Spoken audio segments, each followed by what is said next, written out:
At ZISPP, we offer a world-class international education that empowers students with global knowledge and skills while wholeheartedly preserving and promoting the rich cultural heritage of Cambodia.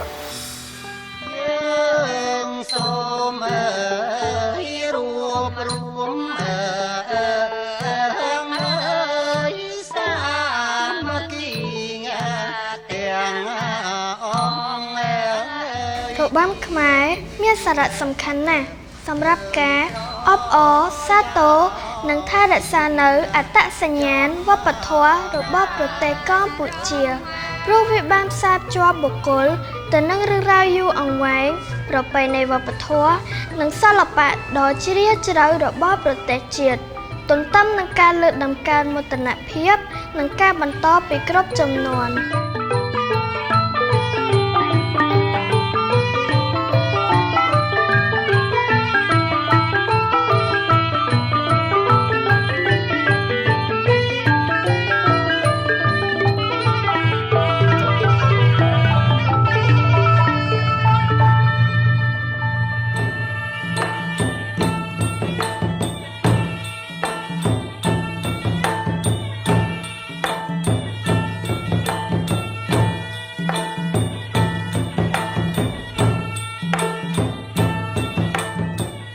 Learning to play traditional Khmer instrument is vital for preserving Cambodia's rich cultural heritage, fostering a deeper connection to our history, and keeping our unique musical tradition alive for future generations.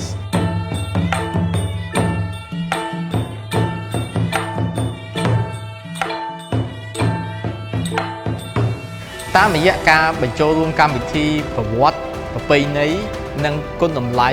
នៃវប្បធម៌របស់ដូនតាខ្មែររបស់យើងនៅក្នុងកម្មវិធីសិក្សាវាធានាឲ្យកូនសិស្សរបស់យើងបានយល់និងបានទទួលស្គាល់នៅតម្លៃនៃដូនតារបស់យើងយ៉ាងជ្រាលជ្រៅព្រមទាំងបូករួមជាមួយនឹងទស្សនៈពិភពលោកថែមទៀតផង